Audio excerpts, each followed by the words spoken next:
Siamo in delle battute finali sulla redazione e la definizione di quella che è la bozza di intesa, l'intesa stessa. Dopo la serie di incontri serrati dell'ultima settimana, il governo è vicinissimo a chiudere l'intesa tra i diversi ministeri sull'autonomia di Veneto, Lombardia ed Emilia-Romagna.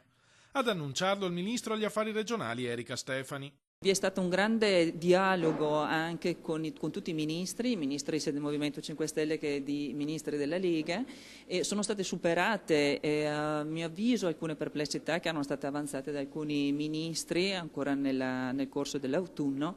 Io spero e auspico che queste siano quelle ultime 2 settimane veramente determinanti. Il termine di questa fase del percorso verso l'autonomia resta quello fissato alla fine dello scorso anno, 21 febbraio. La scadenza è stata data dal Presidente Conte, è stato un sollecito nei confronti di tutto il Governo e tutti i ministri di rispondere a quella che è una domanda di autonomia molto forte. Il confronto non ha annacquato i contenuti di un'intesa che porterà a un provvedimento vero e non di facciata, garantisce il Ministro. Gli aspetti tecnici sono per la gran parte già definiti.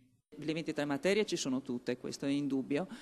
E la declinazione interna è abbastanza articolata perché sono materie, vedesi per esempio l'ambiente, che dal 2001, tempo in cui è stata approvata, è stata modificata la norma della Costituzione 116 terzo comma, è cambiato veramente il mondo per quanto riguarda anche la materia ambientale, assolutamente molto complessa, ma proprio tecnicamente complessa. Meno vicino a una definizione il tema cruciale delle risorse.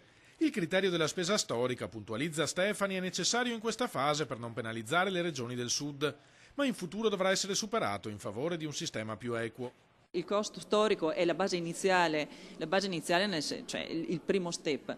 Il raggiungimento di quello che è l'obiettivo è quello dei fabbisogni standard, che nella previsione, nella domanda che io ho fatto, che ho sottoposto al MEF, è quella che entro un anno devono essere strutturati i costi standard e i fabbisogni standard.